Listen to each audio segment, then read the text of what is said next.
So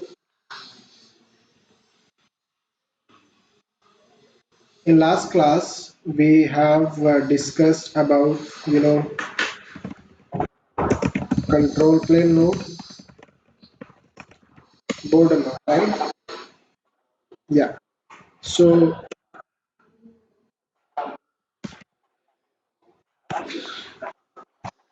yes, yes. And first of all, we had types of border node. Like we have internal border, external border, and we have internal plus external border. Or we call it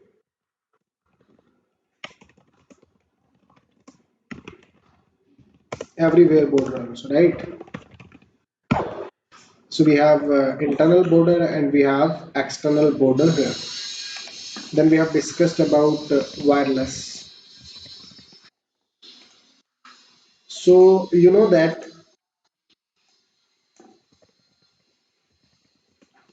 wireless network is already having some sort of automation, right? A controller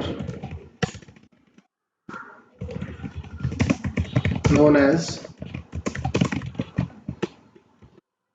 is already a well developed wireless automation controller in operation, right? So a controller known as WLC is already a well developed wireless automation controller which is in operation.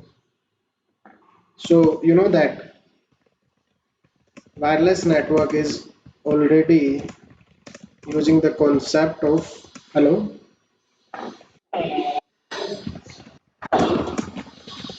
wireless network is already using the concept of underlay and overlay. Yes or no? Underlay. The router switches layer 2 and layer 3 forwarding domain, right?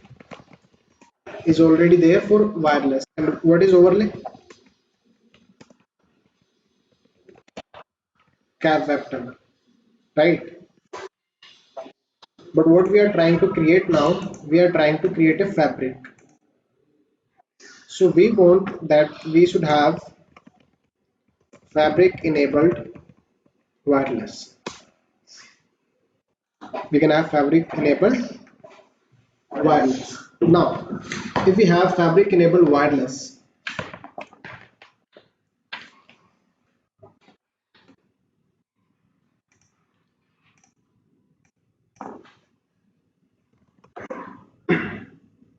so SD access wireless allows network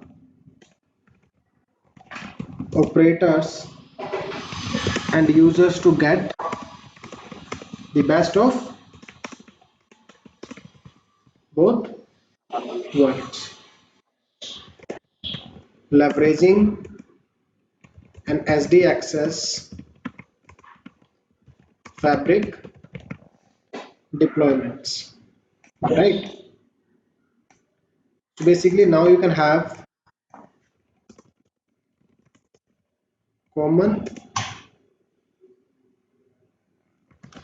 data plane and policy plane for wired and wireless users. See, the control plane of wireless is totally different because still we have the WLC. So the APs are going to build a cab web tunnel with the WLC anyhow, but we can immerse the data plane to wired network. So now we'll have a we will have a common data plane and policy plane for wired and wireless users, right? This is what we covered in the last session. So just 1 second, let me open the PPT again so that we can continue further.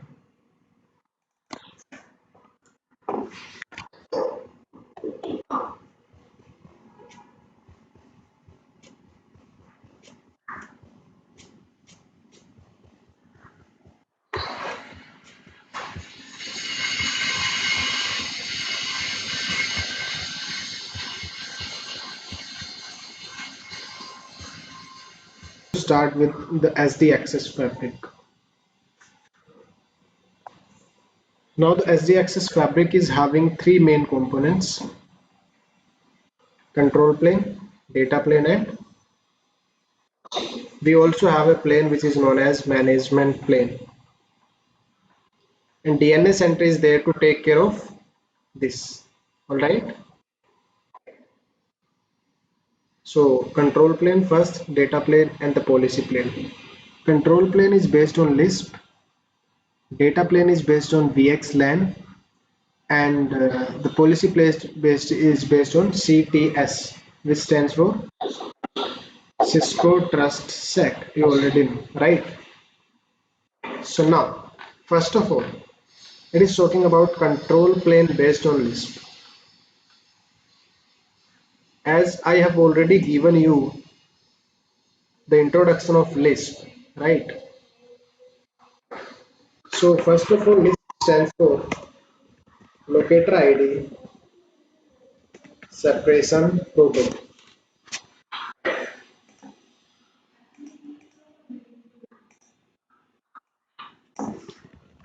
LISP is a routing and encapsulation protocol which can be used to reduce or which can be used to scale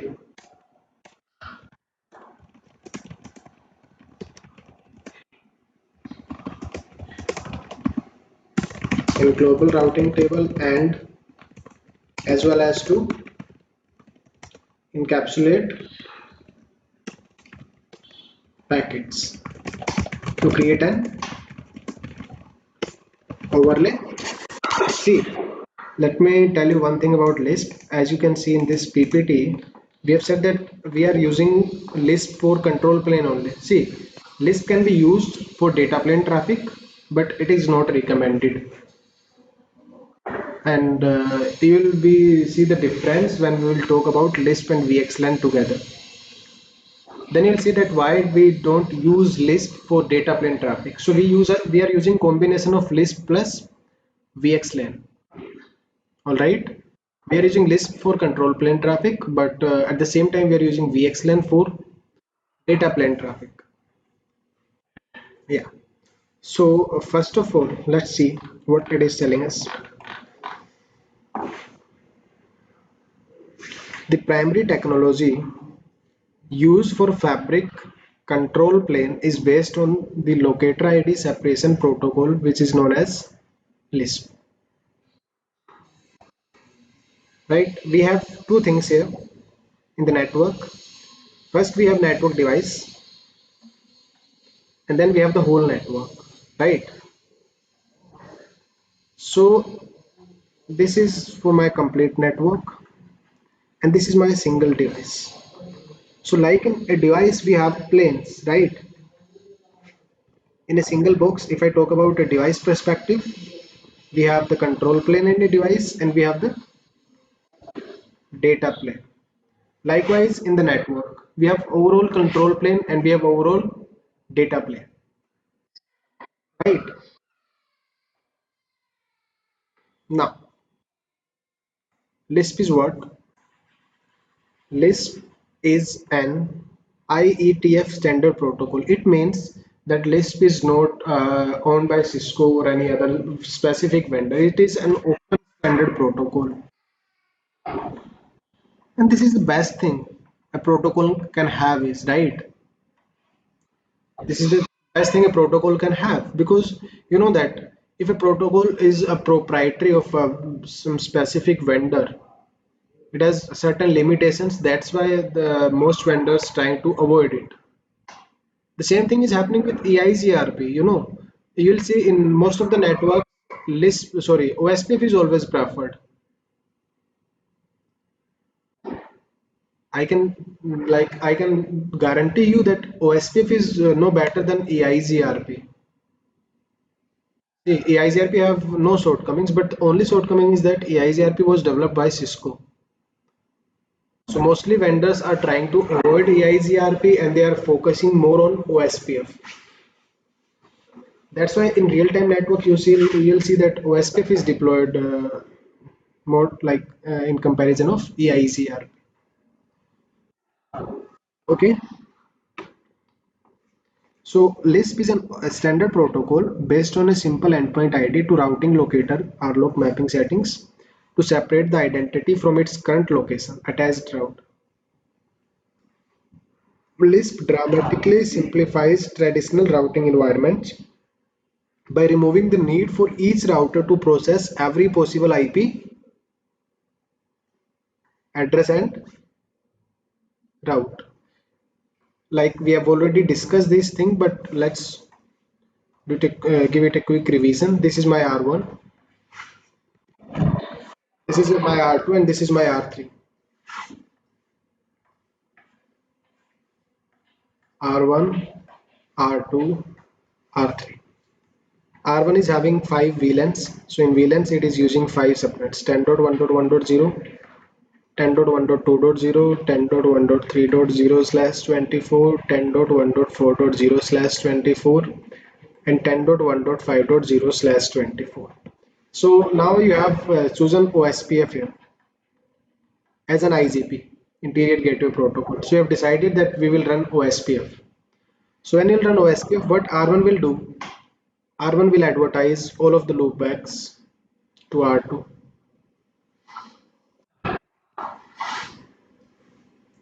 R1 will advertise all of the loopbacks to R2. Then what R2 will do? R2 will copy the routes in database table as well as in the routing table. And then R2 will advertise these prefixes to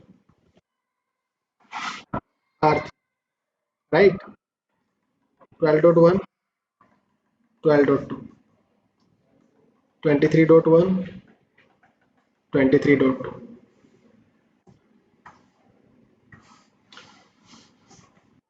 Now the routers are having the information of the networks. That next stop is 12.1, for this next stop is 23.1. But this thing is known as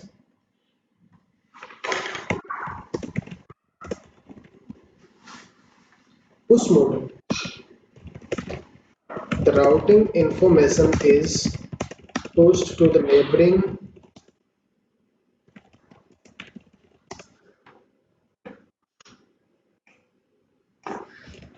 there, right? The router needs to store.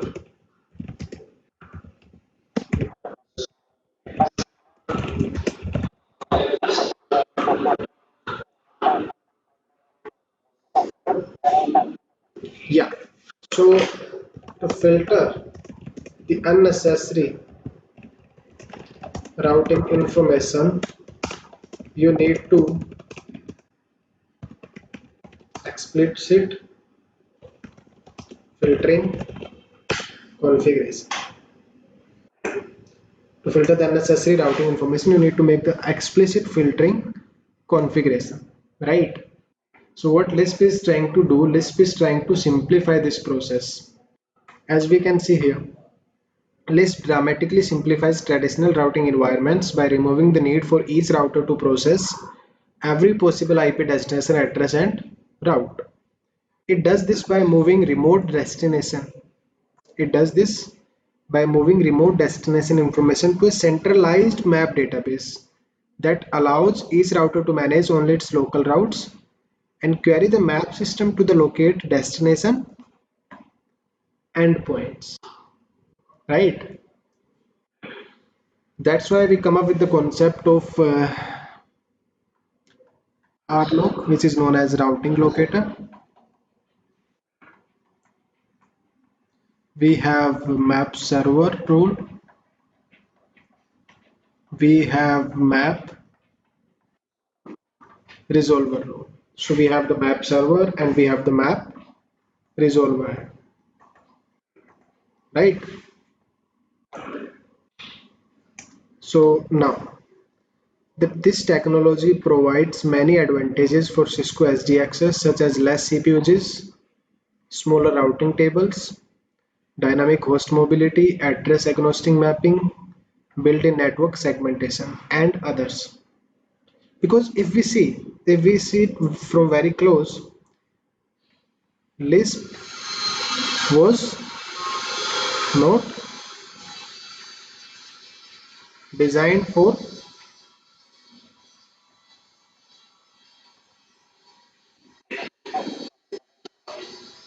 right? Like if we compare it to computers, right?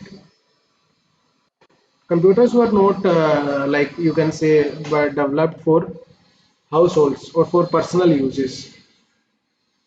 Laptop was developed for sorry, the computers were developed for the scientific research to calculate the bigger numbers. But nobody knows what can be the possibility in the future. So now you see that each household is having access to some sort of computer, right? See, at the end of the day, mobile phone is also a computer. So you can see that computer was not developed basically for this, but now we have the access of computer to each and every person. Likewise, we see that okay, Lisp is doing this thing very great. Do you have or do we have any possibilities to implement Lisp in enterprise network? Right? So what they said in past, they said no. Right now it is very complex to deploy Lisp in our enterprise network. Plus, we are using layer 2 things in network as well. So we have the involvements of layer 2 as well, right? So we can't deploy Lisp in enterprise networks. But what happened in 2020? Cisco said that, okay, now start learning network automation, and we have something known as DNA Center. So now we have changed our perspective towards enterprise networks as well, right?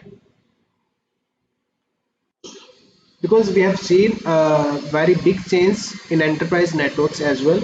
Once upon a time, there was only desktops in the network, desktop printers only. Yes or no? Right. Now we had what? We had separate data traffic, and we were having separate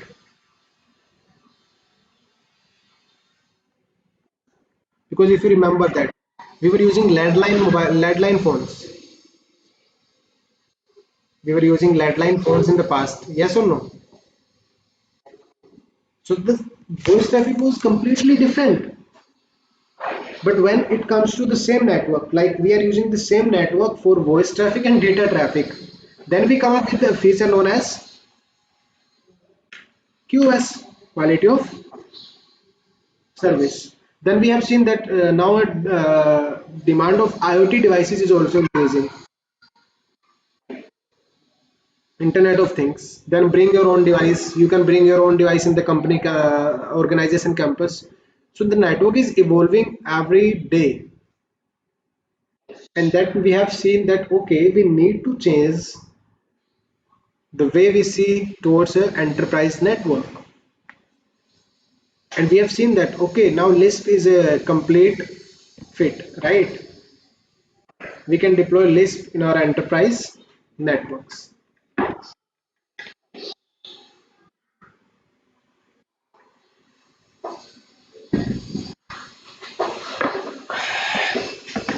So the Lisp is providing very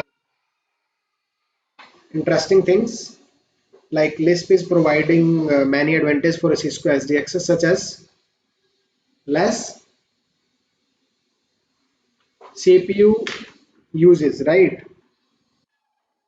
Because we are not right now we are not dependent on the push model. We don't have to advertise the routing information. It leads to smaller routing tables, hardware and software.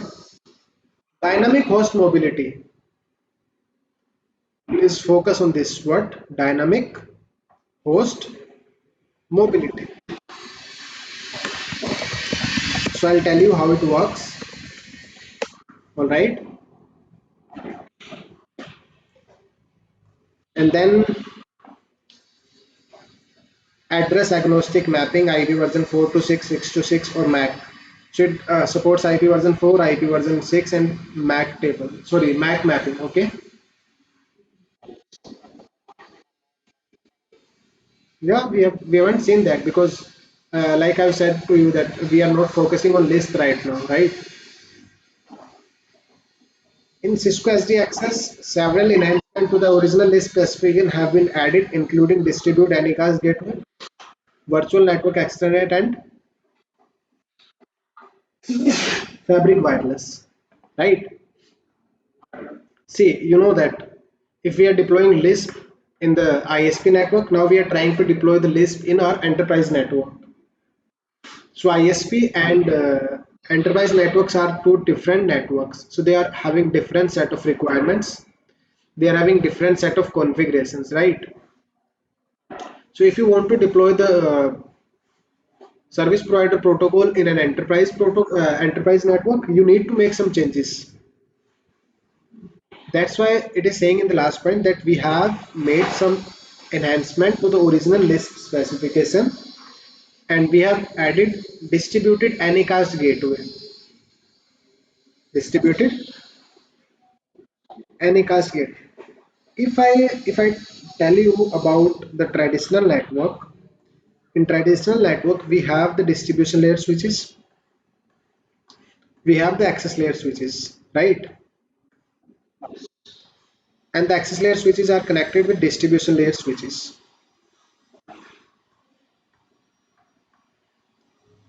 Now if I have a user in VLAN 10 and if I have a user in VLAN 20, you know what I'll do?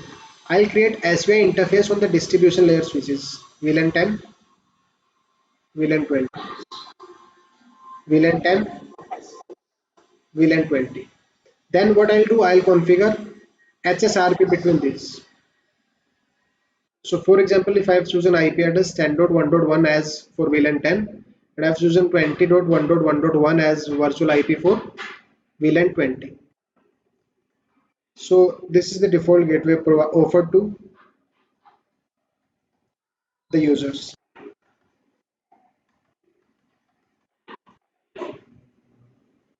Now we are not using HSRP anymore. We have the Lisp here,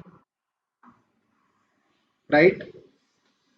So now we have to do what? On the interface, you need to configure separate IP address 20.1.1.100.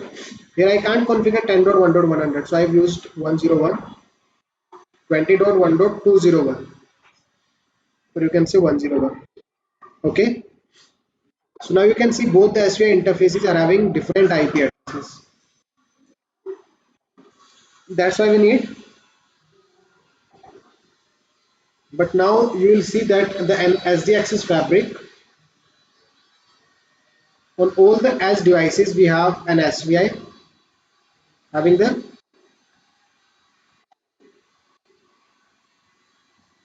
So if this user is connected here, this user will move to here. Again, it is having the same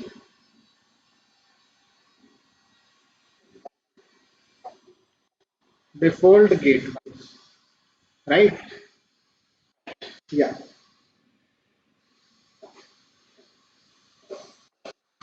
So this thing is also offered by Lisp, Anycast gateway, and virtual networks, and Fabric wireless.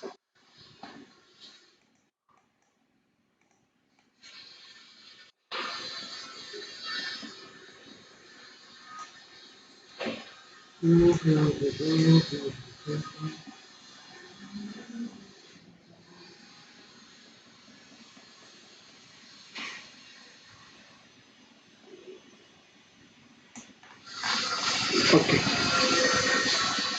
Now it is giving you topology just to understand the list. Now let's see what it is telling us. So in the first, it is comparing the control plane before and the control plane now.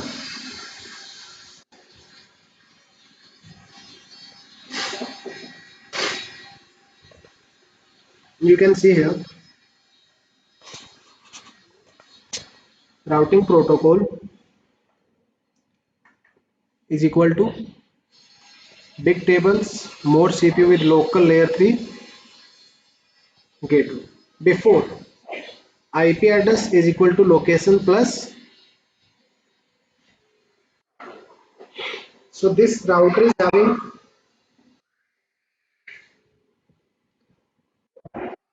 you can see here, this router is having information of each and every network with their next one, right? You can go to R2, this router. This router is having a bigger routing table, each and every prefix in the routing table with their respective next one. And if we go to the third router, we have the prefixes and we have the next one, right?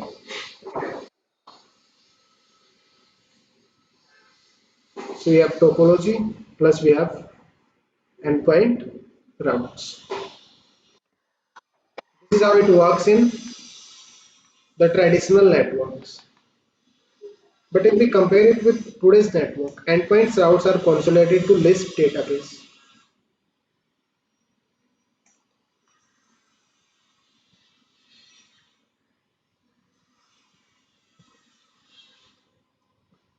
This router is having only the local routes. Alright.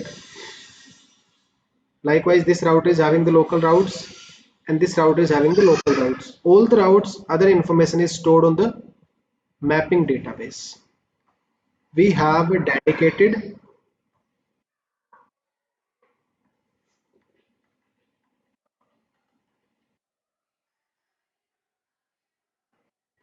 device is deployed to store the routing. The routers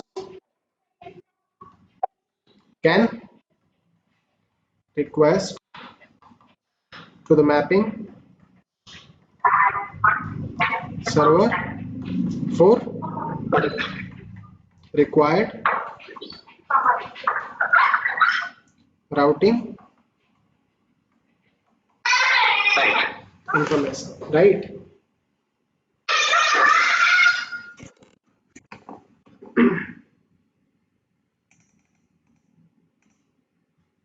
So this is the change we have seen after deploying the LISP,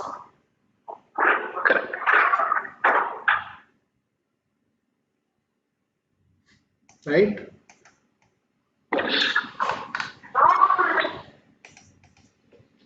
So now we have what? We have, you can see here, LISP database cache is equal to small tables and less CPU with anycast layer 3 gateway. Separate identity from location. Now see, control plane responsibilities.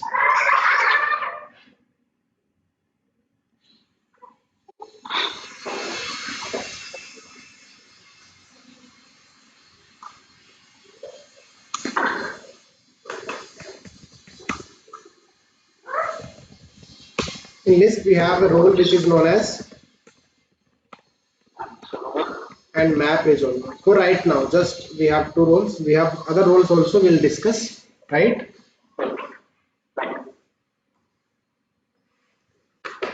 Device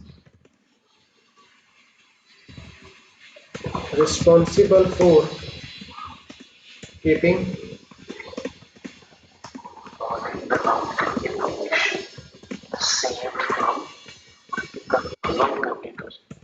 receive to map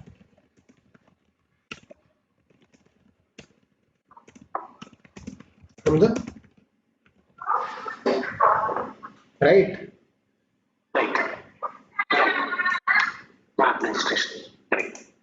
and device responsible for giving replies to the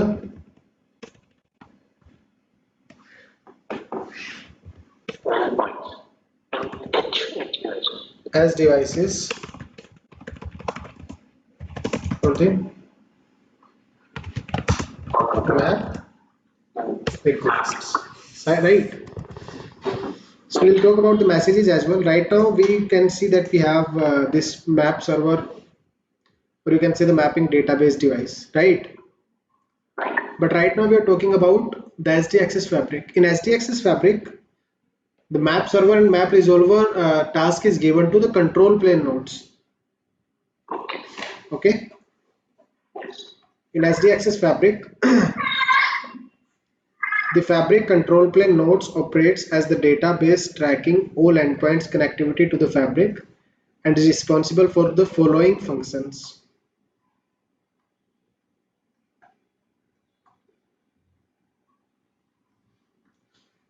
Register all endpoints connected to the edge nodes and track their location in the Fabric. Which edge nodes the endpoints are located behind. Because if we have a edge node here, and this is a control plane node, and a user is connected here. So this edge node will register the endpoint location to the control plane. Respond to queries from from network elements about the location of endpoints in the Fabric. So basically, when the other edge node will need the information to reach this device, it will send a request to control plane node, or you can say query. So this control plane is also responsible for giving the replies. Basically, we have two roles, like we have already discussed, map server and map resolver. Two different devices can be there to perform the role of map server and map resolver.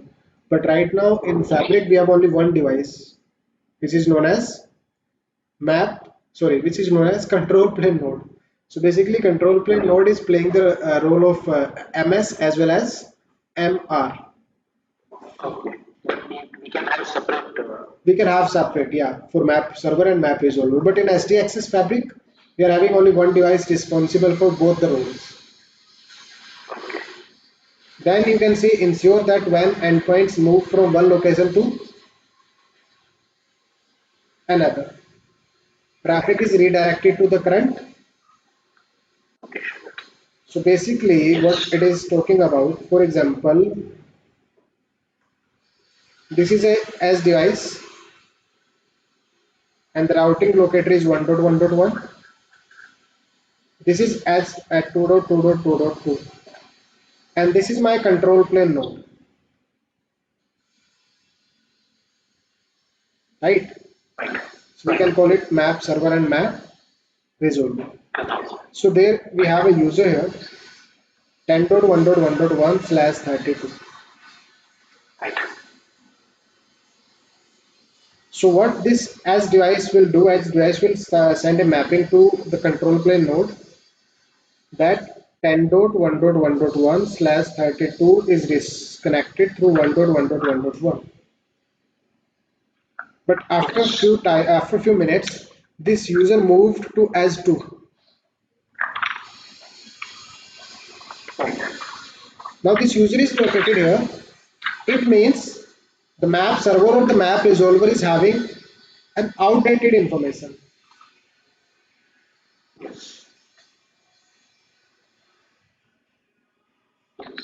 Right? So it is having an outdated information.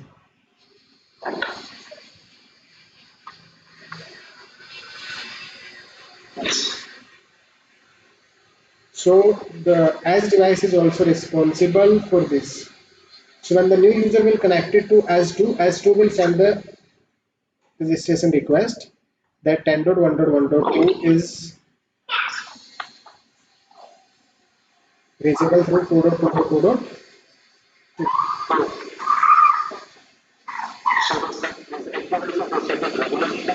Yeah, yes, the automatic, or you can say the dynamic behavior.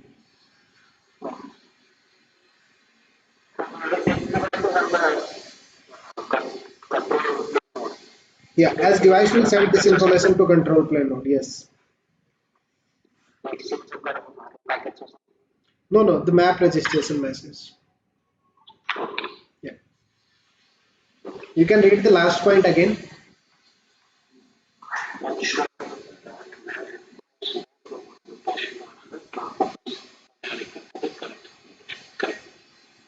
right? Yeah.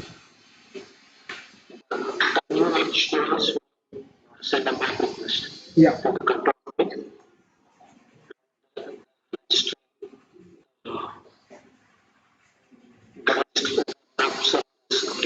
Yes. Yeah. Right.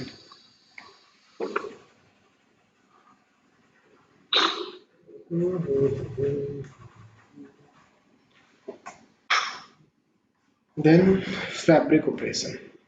Now you can see the roles here.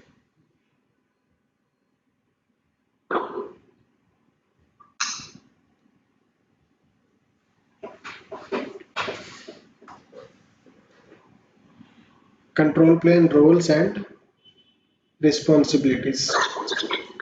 We have Lisp map server and we have Lisp map resolver. So this is known as MS, or you can call it MR. So Lisp map server and resolver responsible for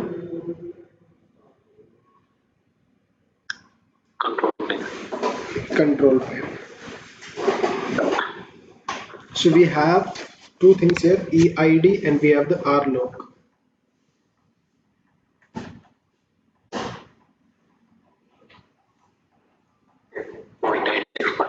Endpoint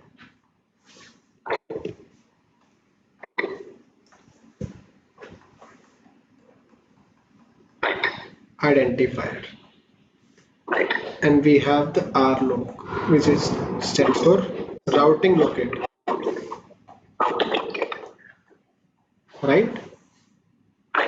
So if we see this thing here, 2.2.2 is an RLOC locator, and this is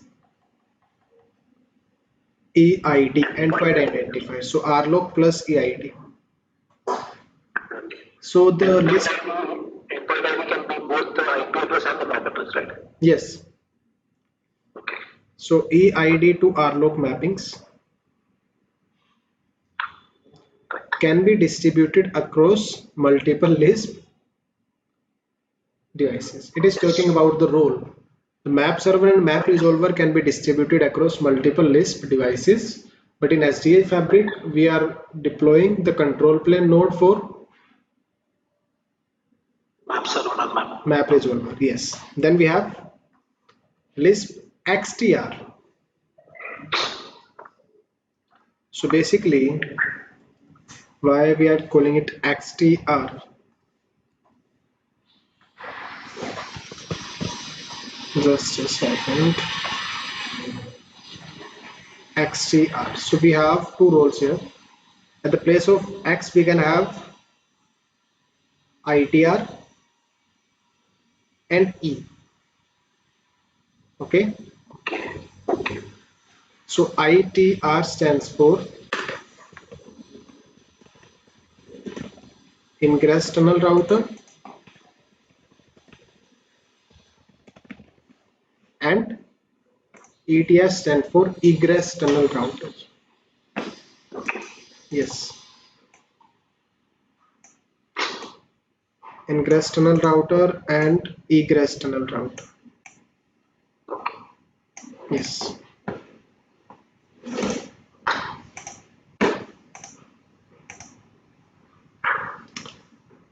So again, a single device will be playing the role of ITR and XTR both. right? But you have to enable it explicitly. You have to enable it that okay, this router will perform the role of ETR, this router will perform the role of ITR. You have to execute a command to enable the role. Okay. Now, what are the responsibilities? The ingress tunnel router is responsible for decapsulating the traffic received. All right, or decapsulating the LISP, the packets, you can say. And the egress tunnel router is responsible for encapsulating and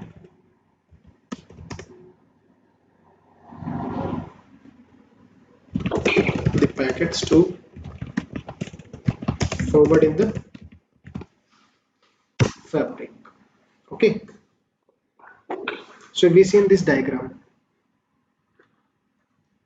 register EID with map server and egress and ingress. So if we see, if we have, for example, this is my as device. All right, so when the device will be connected to the as node will send a registration request to map server, register EID with map server, right? And we have two roles here, ingress and egress. So if we see more properties, ETR and ITR in LISP. So as we have discussed here,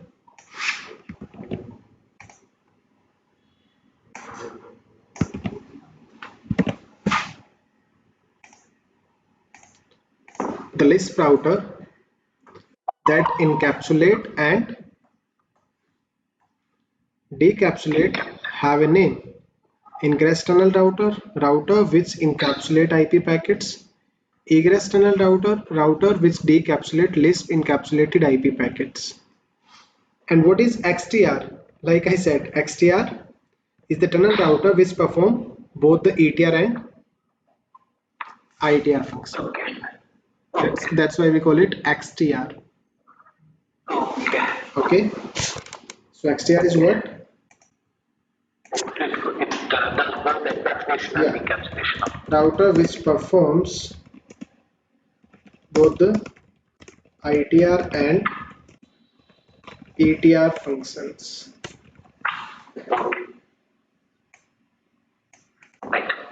Yeah.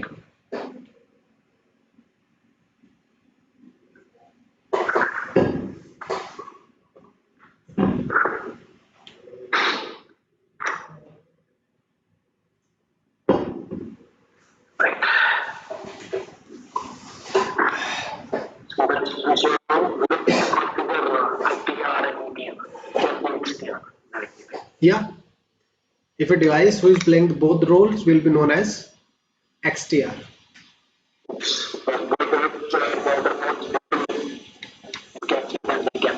Yes.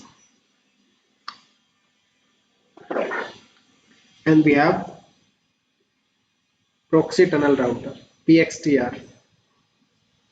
Provides a default gateway when no mapping, which is external border, right?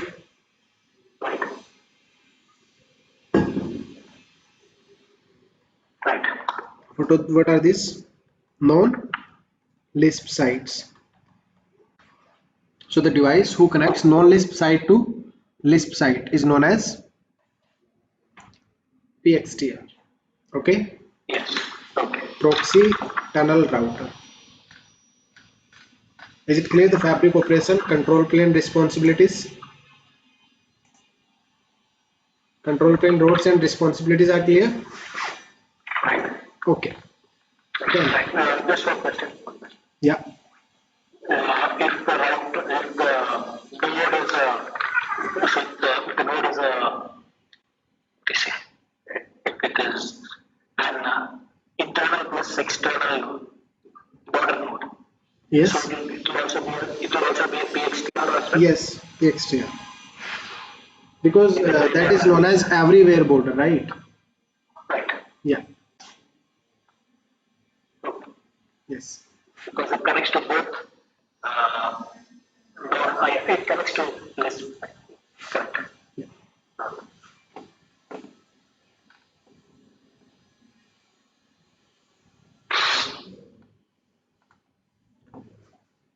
Fabric operations.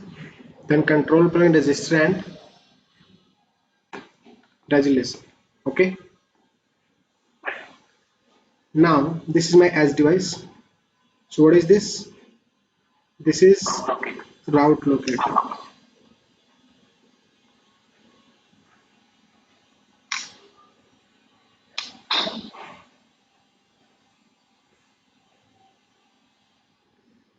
So database mapping entry on ETR 10.2.2.3/16, 10.2.2.2.2/16, 10.2.2.2.5/16, 10.2.2.4/16. So all of the users belongs to same IP subnets, right? That's why we call it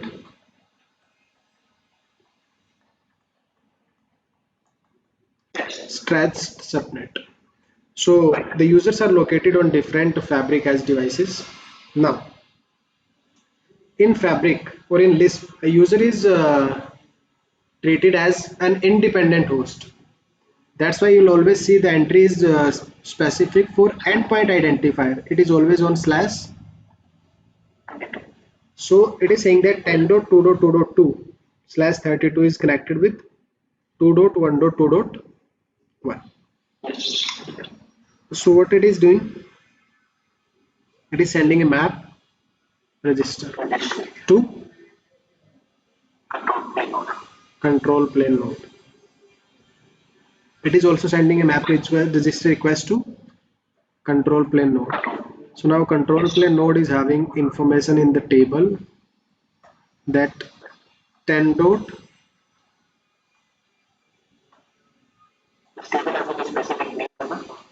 10.2.2.3 sorry 2/32 is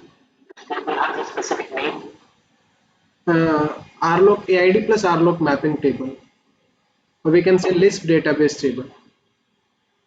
Okay, yeah. And the second entry is 10.2.2.4/32 is located 3.1.2.1, right? Now we have a router on branch. This is also a fabric as where is, so basically this router is looking for 10.2.2.2.2. So what this router will do, this router will send, because this is an XTR, it will send a request to fabric control plane node. So it is sending that, okay, I'm looking for, this is map register and this is map request, that I'm looking for 10.1.1 10.2.2.2. This information will come to this, and fabric control plane will say 10.2.2.2/32 is reachable via 2.1.2.1.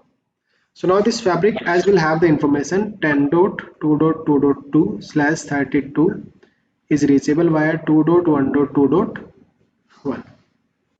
All right. And we have already configured what? We have already configured underlay network, right? So this routing locator will be advertised in which network? Underlay. While you are running ISIS or you are running WESP. So this, they all know that how to reach routing locator. Yes. That's why you'll see that while we are configuring, we'll create a loopback on all the devices, and that we'll use that loopback for routing locator or as a rlog. Okay. Yes. Yes. So just a second.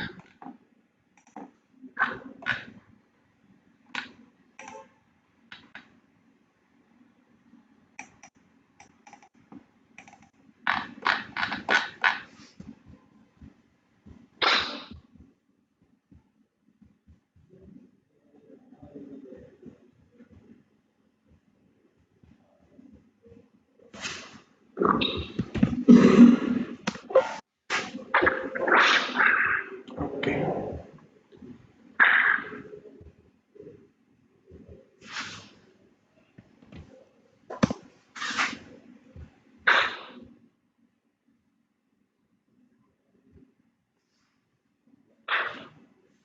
See, can you see the, yeah. So IP version 4 interface, loopback 0, priority 10, wait 10. So here the loopback interface is being used as a rlog. This is the configuration I've made on the, in the SDA fabric. I was doing a class at that time. So I've saved the configuration so that we can use it later for the reference. Okay. Like what kind of configuration is posted by the device or by the, you know, Yes. configuration was also posted on LISP. 1 second. Okay. So this is how the control plane things work. Okay. So you can see here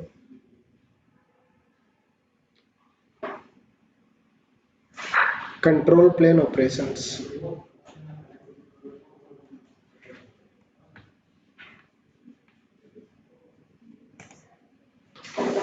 So this is as 1, this is as 2, and this is my control plane node. Endpoint 1 on as 1 will be registered to the fabric control plane node. The registration includes endpoint IP's address, MAC address, and location. The registration includes endpoint 1 IP address plus MAC address plus. So you can see the host IP address. You know that. Why? Because in case you'll also generate an ARP request. So we have already given the IP of user and we have already given the MAC, right? IP plus MAC. And then we have given the location. Basically, this is our node. Endpoint 2 on as 2 will be registered to the fabric control plane node. The registration includes endpoint 2 IP address, MAC address, and location. Okay. Yeah.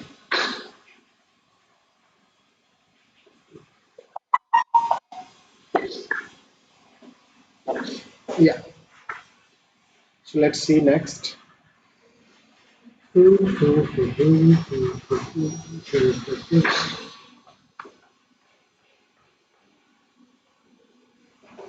Control plane operation. Next point. You can read it by yourself. It will give you more clarity. Point 1 wants to communicate to endpoint 2. H1 while querying the fabric node for the location of endpoint. Location endpoint 2. Not endpoint 2. Okay, endpoint 2, correct. See, this is endpoint 1. Just 1 second. This is endpoint 1. Okay. And this is endpoint. Yeah.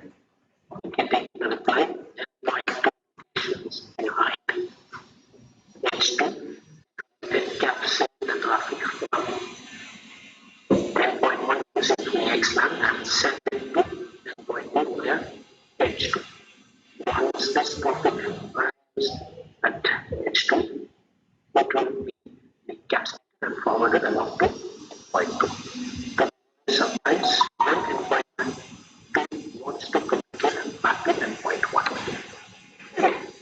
Okay. See, first time the request will go to this, then they'll get the information about each other, then they try to send the data directly. Okay. So what we are doing this time, it is kind of DNS. First we send the request to DNS that what is the IP address of www.google.com, right? Once we get the IP address of www.google.com, we then go to directly to the server itself. No need to go to DNS again, right? The same thing is here. Once you get the reply, the S1, S2 will send traffic to each other directly. Yeah. So the instances are also entries. Yeah, they have their local database table as well for temporary period of time, Okay. right? Okay. Yeah, Okay. Like microdose table. Okay. yeah. And see, it will encapsulate the traffic from endpoint 1 using,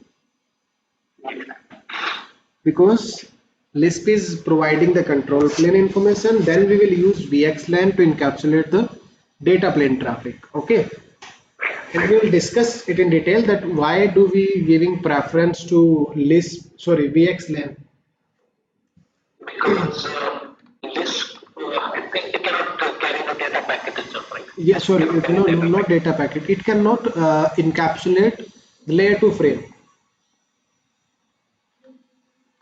Okay. Basically, for example, this user IP is 10.1, this IP is 10.1.1.2. All right.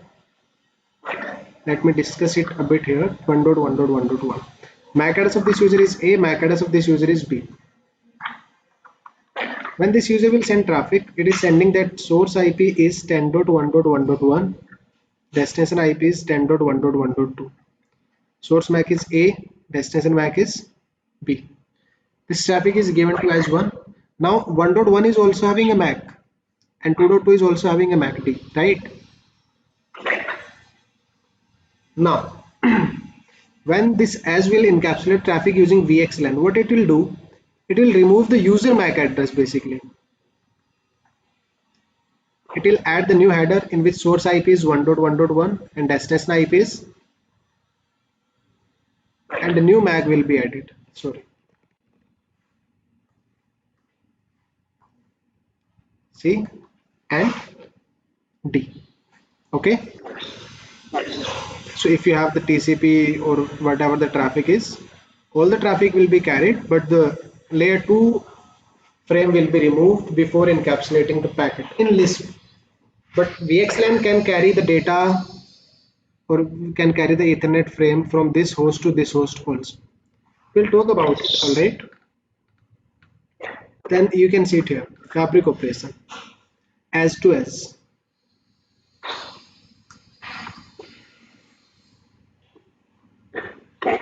Okay,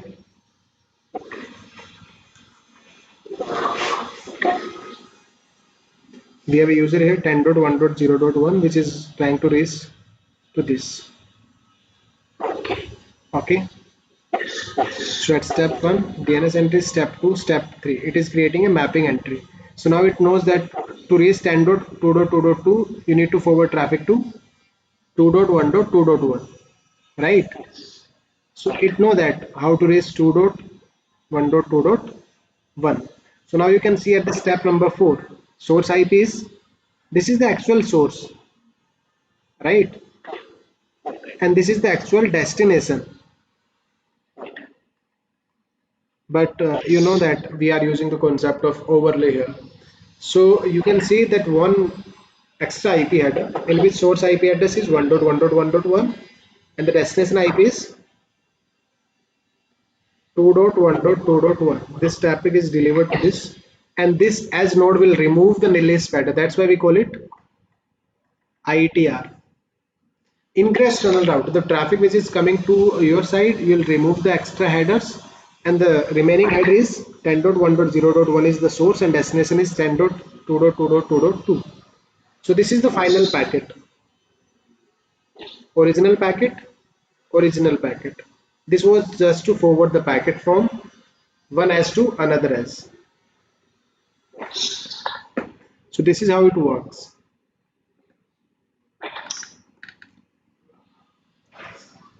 It is giving another option in which we are going to fabric, non-fabric like PXTR, proxy tunnel router.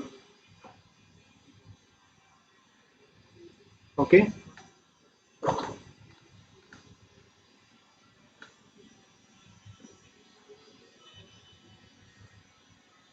You can see the host mobility now, right? Host mobility. It is known as dynamic endpoint ID migration. Dynamic endpoint ID migration.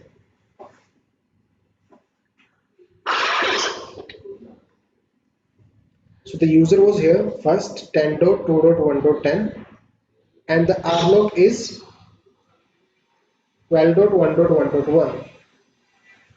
Now the user is moved here 10.2.1.10, 10.2.1.10, but now the rlog is 12.1.2.1. So you can see the entry here. First it was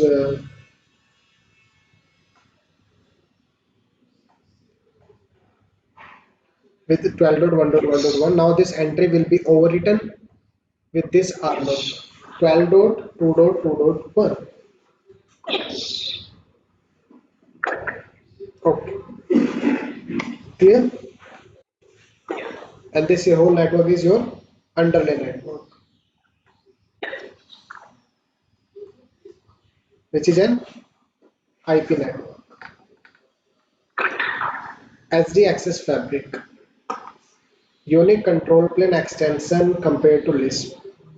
Traditional LISP, which we use in ISP networks.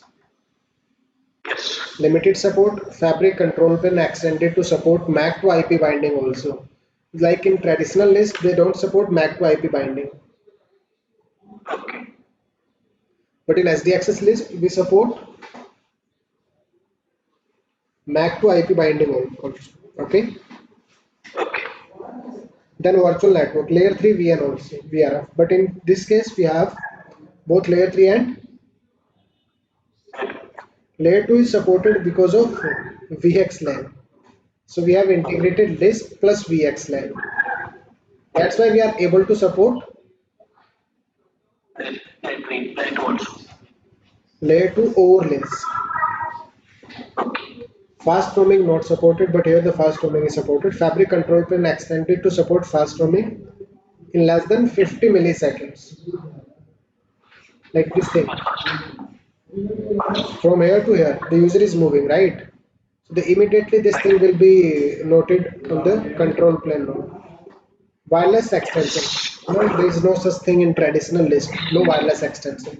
But in SDXS Fabric control plane extended to support wireless extension for AP onboarding, wireless guest, and AP VXLAN functionalities. Alright? Now it is saying thank you. So basically, this is the thing about the control plane, right? So it would be very easy for us then when we'll move to the practical part, because then we'll see that okay, this is configured as ETR, this is configured as ITR, and all that things. Actually, I had the configuration on the DNA itself. If I go to my DNA 192.168.2.110, I hope you can see the screen. Just a second, I'm pulling the configuration from the device. Provisioning inventory. Here I have as one, for example, others command run.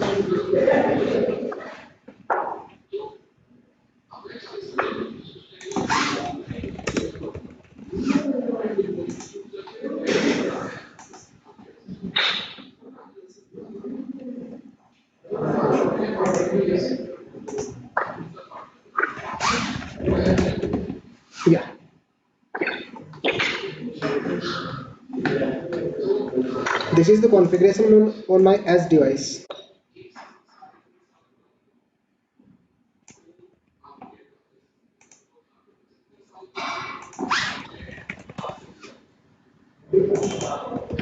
Can you see the notepad? Yes.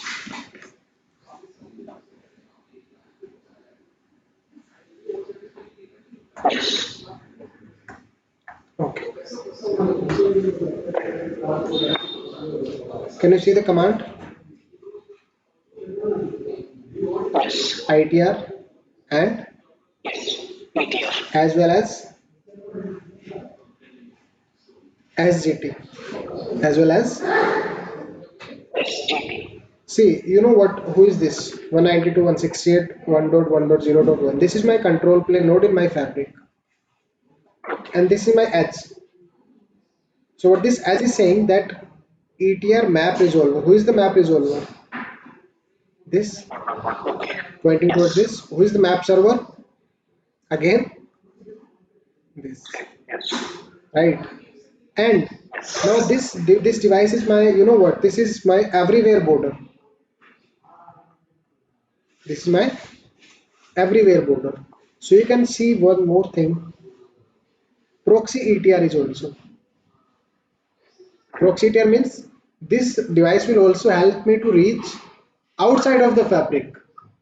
Right. Means to That's non-Lisp sites as well. All right. all right. And this as device is having a loopback 192.168 100.3. Let me show you here. You can see it on this.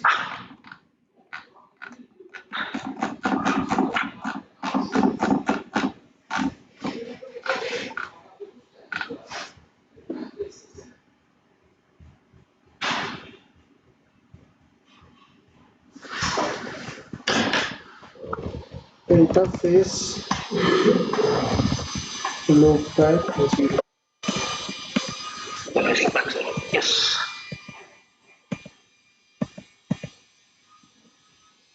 Can you see this? Yes. Interface loopback 0, right? This is Right. as also having 192.168.100.10 as loopback 0. So you can Yes. see this thing in Yes. the running configuration of Lisp. Right. That who is the routing locator? Yes. Loopback 0 is the Yes. routing locator. If any Yes. other devices has to come to this as, the loopback 0 will be acting as rlock. Yes. This is just a sample configuration for you. We will be building it from scratch, okay? Okay. But I can show you it here in provision fabric sites. This, so you can see I have created a site in which these two devices are as nodes, and this is my border plus control plane. That's all. Exactly. And we have one device also, which is the WLC. And you will say, who is this? This is the device who is providing connectivity between all of these devices. So this is my underlay box. This is my underlay. Okay. Okay. So the as are not connected directly with border node, they are going it through underlay box. This is how I have created a fabric. When you click on the device, it gives you option that how you want to configure this device as border node, as control plane, or just for as node. You can configure a device for all the roles. That thing is known as fabric in a box. You remember it, right? So all the roles will be performed by a, and you can see one more thing is giving me an option, embedded wireless controller, because this is my 9300 switch, which is having wireless controller capabilities inbuilt. Yes. It has been made. Yeah, you can promote this switch as a WLC as well, but for that you need to upload a specific image. This is known as embedded image. Yes. Is this clear? Any confusion till now? Good to go. Okay. Now next, data plane is based on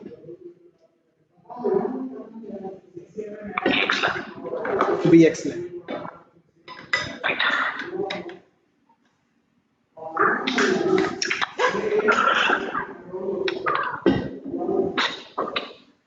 Okay.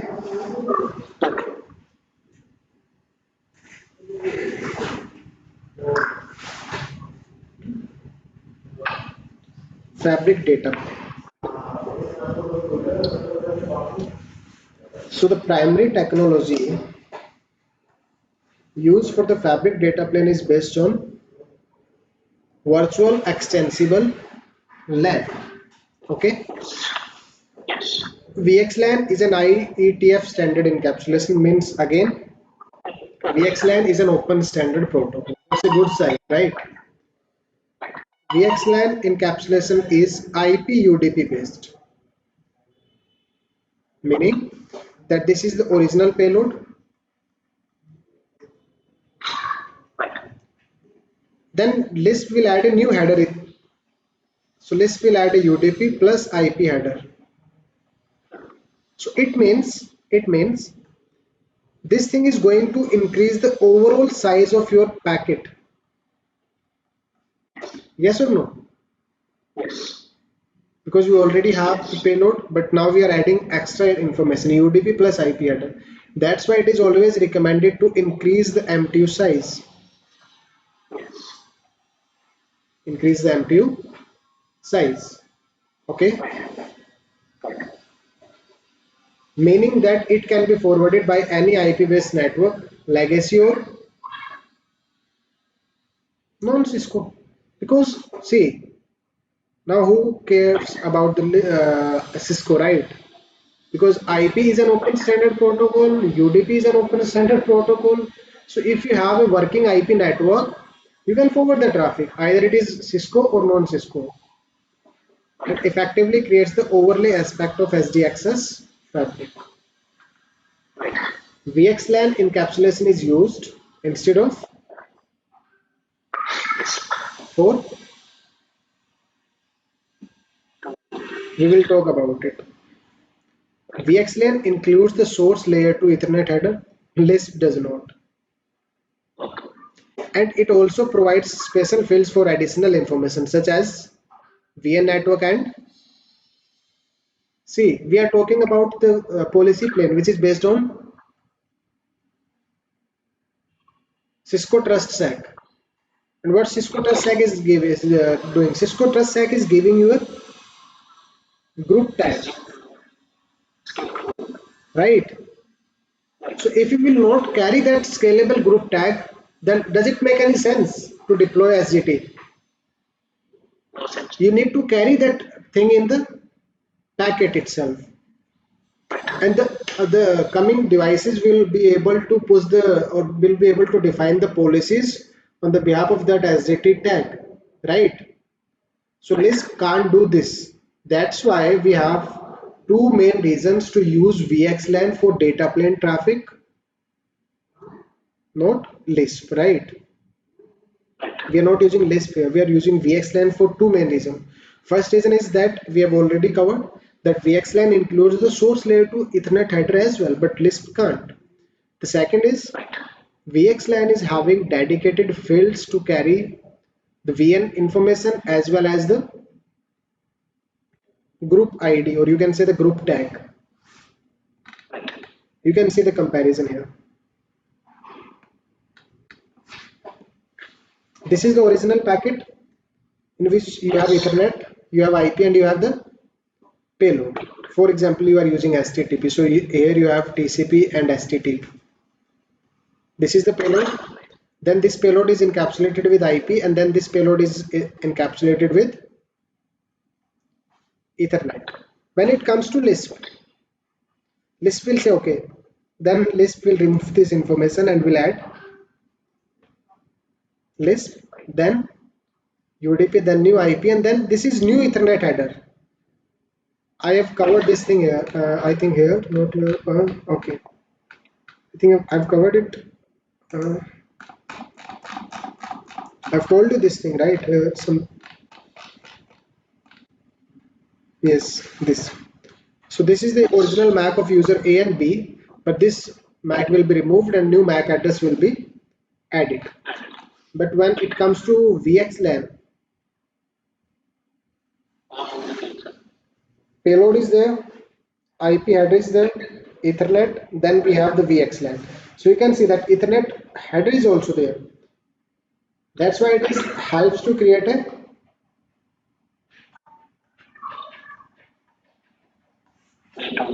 layer 2 overlay as well. After Ethernet, we have VXLAN, then we have UDP, then we have IP, and then we have new Ethernet header. So you know that either you are using LISP or VXLAN, both of them are having, they are going to increase the overall size of a packet. You use LISP or VXLAN, that is your choice. But at the end of the day, both of the protocols are going to increase the size of overall IP packet because this is the information and this information is added extra, right? So that's why most of the time you will see that we have the MTU as 90,000 bytes or 90,000 zip, which is known as jumbo frame, right? So if you go to the internet and you say that,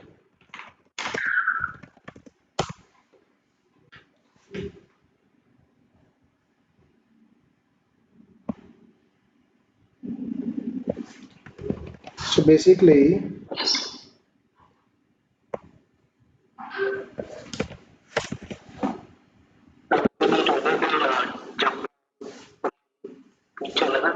no, see this is by default 91, 9300 switches, it is already 9,000 bytes, okay?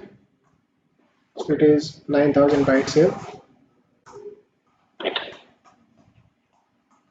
So you can see in computer networking, jumbo frames are Ethernet frames with more than 1500 bytes of payload. The limit set by IEEE 802.3 standard. Commonly, jumbo frames can carry up to 9,000 bytes of payload, but smaller and larger variations exist, and some care must be taken using the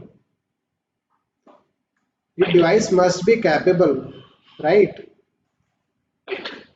Device compatibility is also a concern here. Sorry. So this is jumbo frame. Any doubt in jumbo frame? No. That's why we have two main reason to prefer LISP, sorry, VXLAN over LISP. First is this, right? Because LISP support only layer 3 overlay, but VXLAN support layer 2 and layer 3 both.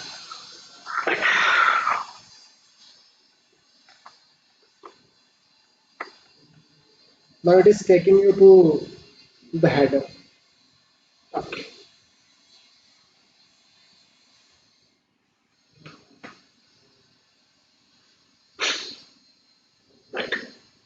So in LISP header you can see the information which is VNI, means virtual network. Okay. So there is no such thing in LISP. And we have reserved flag also. We have what? We have reserved thing also, but we don't have any reserved flag in LISP.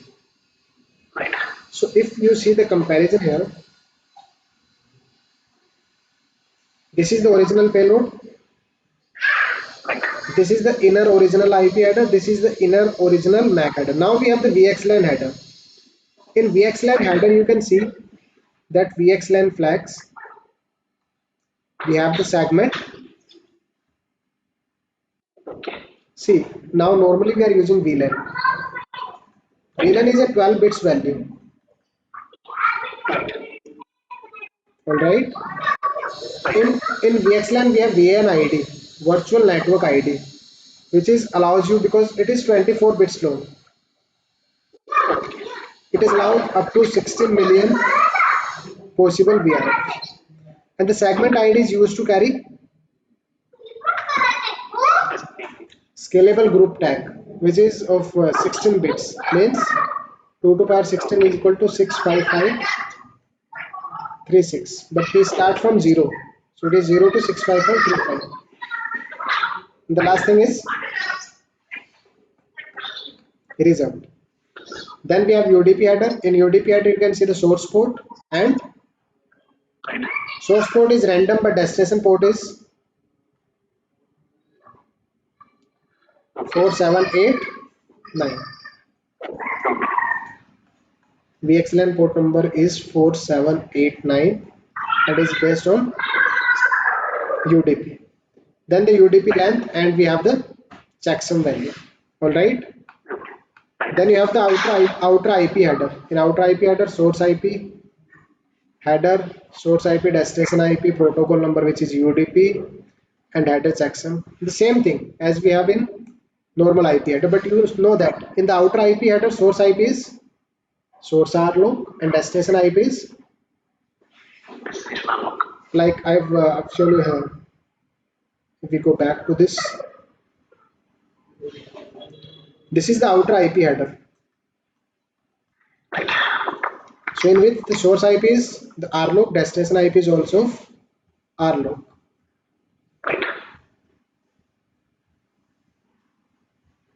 And then the outer IP header. In outer IP header, if you are using trunking, then you will have the VLAN tag, right? Otherwise, destination MAC, source MAC, VLAN type is no, VLAN ID is not there. We have the Ethernet type. So it is showing you the VXLAN header capture. We'll see it. Okay. Now data plane overview.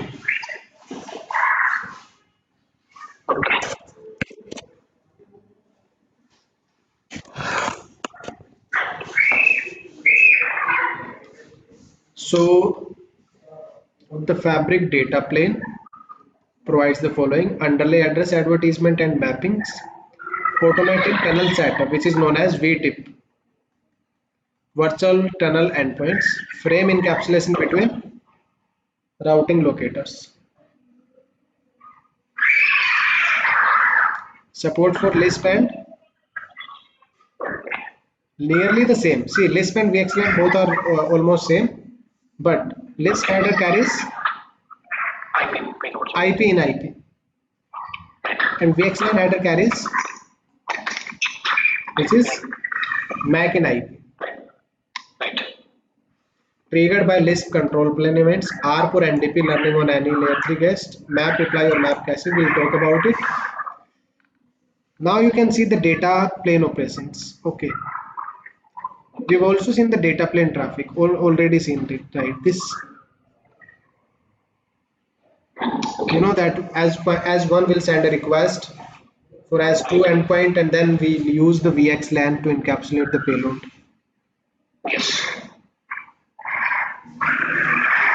Unique data plane extension compared. Okay. In traditional LISP and VXLAN, SGT tag, no SGT.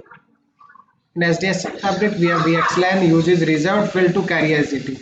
So in VXLAN header, we have a reserved field to carry secure scalable group tag. Okay.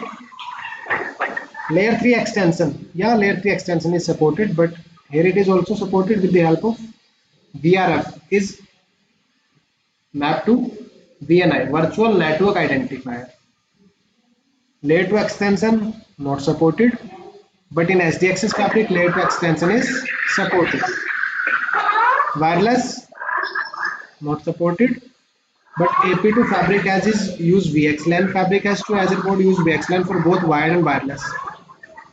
So in traditional wireless, we are using a separately overlay network which is cab web tunnel, right? But for like in SDX's fabric, we are using the VXLAN. So VXLAN provides the same table for wired and wireless field.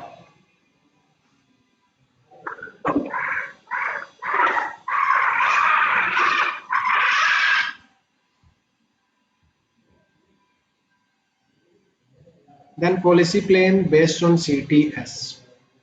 So basically CTS stands for Cisco Trust Stack, you already know. In Fabric Policy Plane, the primary technology used for the Fabric Policy Plane is based on Cisco Trust Stack. Cisco Trust Stack and specifically SGT and SGT Exchange Protocol is an ITF draft protocol that provides logical group-based policy creation and enforcement by separating the actual endpoint identity from its actual network address using a new ID known as scalable group tag or security group tag. You can use both the terms security group tag or you can call it scalable group tag. All right. This technology provides several advantages for Cisco SDXs such as support for both network-based and group-based segmentation, the ability to create logical policies, dynamic enforcement of group-based policies for both wired and wireless traffic, and the ability to provide policy construct over a legacy or non-Cisco network.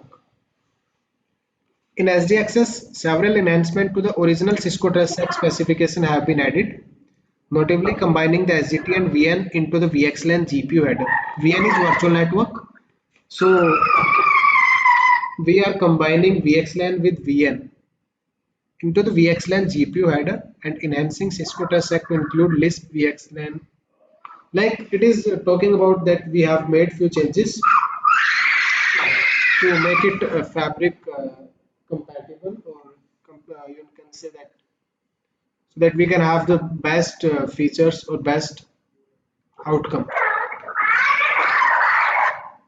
Control plane is based on LISP, data plane is based on VXLAN, and policy plane is based on CTS. So VXLAN will be carrying the VRF plus SGT. Okay, so I think that's enough for today, right? So we have discussed about control plane, data plane, and policy plane. So you can do one thing. You can read about LISP and VXLAN separately from the internet. Okay, you can do a little bit research about what is VXLAN and what is LISP, how they are working in traditional deployment. Then we'll see it later on. Okay. In next class, we'll talk about SD access policies. Basically, in this, it is talking about SD access policy. See, first of all, as we have discussed that we have two types of segmentation, macro segmentation and micro segmentation. So we have done the macro segmentation using VN. So can you see this screen? Hello? Yeah. So you can see in SD access. Here you have the option to create the, you can create the VNs, virtual networks. Layer 3 virtual network. I said dummy. Just for an example, we are creating a dummy. By layer 3 virtual network, by fabric site. I said by layer 3 network. Fabric site is, go to next. Local exit default or anchor multi-site remote border. Traffic enter and exit the layer 3 virtual network through border nodes that are located at single node. Let it be local exit. Then next. Dummy edit. Next.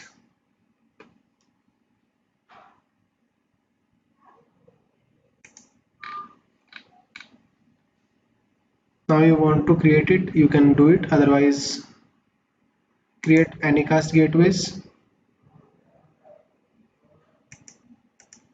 or exit from here. So basically, I was just giving you an introduction that how you can create the virtual networks. Okay. So you have the option of virtual network, but right now we are not digging into much. First level segmentation ensures zero communication between forwarding domains. Ability to consolidate multiple network into one management plane. So you have separate VNs, like we have a VN for building management, and we have the campus users. So here we have the fans and we have the CCTV cameras in which we have campus users. So they won't be able to communicate by default. Like you was asking about guest users, right? So the guest users can be placed into a separate VN, virtual network. So they won't be able to communicate with any of the other VNs. Then we have scalable group. This is creating the micro segmentation. Now this is my campus VN, right? Inside campus VN, I can give separate SDT to the users. All right. So what this SDT is doing here, SDT is dividing the segmentation further, which is known as micro level segmentation. So second level segmentation ensure role-based access control between two groups within a virtual network, provides the ability to segment the network into either line of businesses or functional blocks. So what we will do, we will create the policies on the behalf of SGT. Like source SGT is 1, destination SGT is 2. Block the traffic. So on the behalf of that SGT, you can configure the policy. Who can access what? Access control policy, application policy, and traffic policy. So you can create access control policy, application policy, as well as traffic policy. So for this, you need to integrate ICE with DNA Center.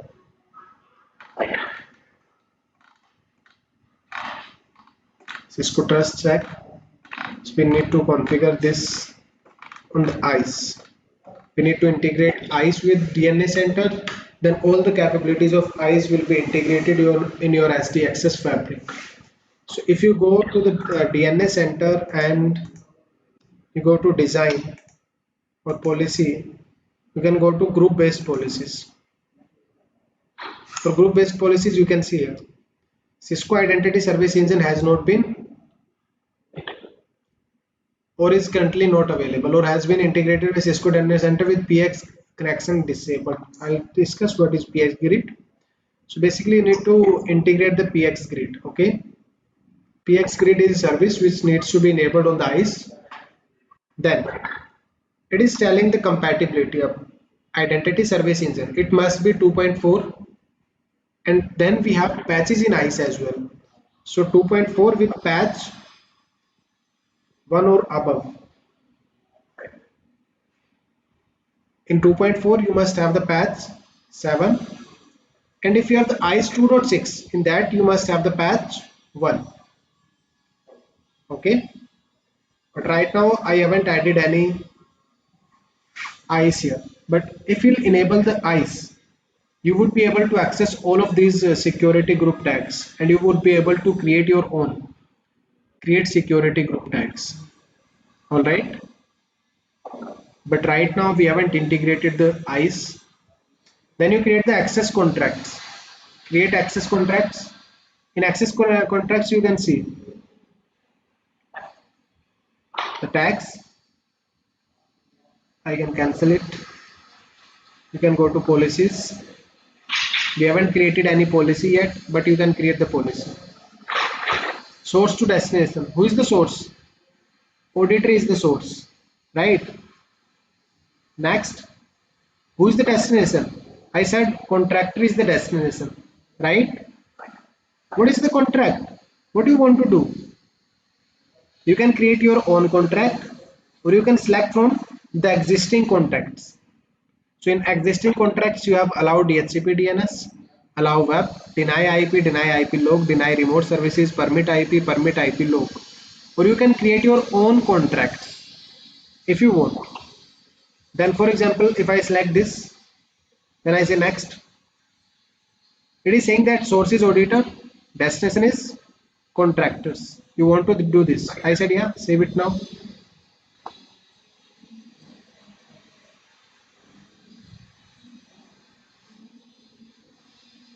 Now it will be saved over here, but right now it won't be working because we haven't integrated ICE.